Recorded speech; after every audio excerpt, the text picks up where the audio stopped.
Hi hello வணக்கம் நேயர்களே, நான் உங்களுடன் பேசிக்கொண்டிருப்பது உங்களின் ஆர்ஜே ஸ்மைலிங் சரண்யா. ஓகே நேயர்களே, இன்னைக்கான கதை என்னன்னா, ஒரு ஏழை பர்சன் அவர் ஒரு நாள் திடீர்னு ரோட்டில் நடந்து போயிட்டே இருந்தாராம்மா. அப்போ அவருக்கு ஒரு பழைய காயின் ஒன்று கிடச்சிதாம்மா. இந்த ஓட்டை நாலனா காயின், அந்த பழைய காலத்து காயின் எல்லாம் இருக்கும் பார்த்தீங்களா, அந்த காயின் கிடச்சிதாம்மா. அந்த காயின் கிடச்ச உடனே அது ரொம்ப லக்கி அப்படின்னு சொல்லிட்டு அவருக்கு ஒரு ஃபீல் ஆச்சாம்மா. ஃபீல் ஆகிட்டு அதை பாக்கெட்டில் பத்திரமா வச்சுருந்தாராம்மா. அந்த மாதிரி இருக்கும், நிறைய பேர்கிட்ட இருக்கும். பட் அது ரொம்ப ரேர் பீஸுன்றதுனால அதை பார்த்தோன்னே ரொம்ப லக்குன்னு சொல்லிட்டு அவர் வச்சுருந்தாராம்மா.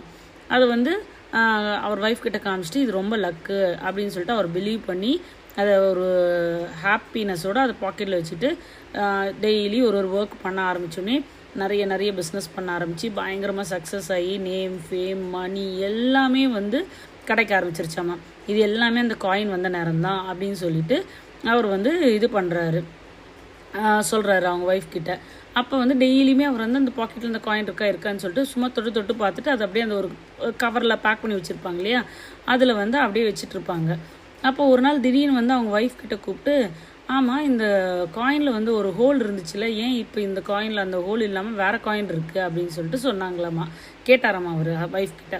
அப்போ கேட்ட உடனே ஒய்ஃப் சொன்னாங்களாம்மா, அது எப்பயோ தொலைஞ்சிருச்சு, ஆனால் உங்களுக்கு அந்த காயின் வந்ததுனால தான் உங்களுக்கு லக்கு வந்துச்சு அப்படின்னு சொல்லிட்டு நீங்கள் நினச்சிட்ருக்கீங்க.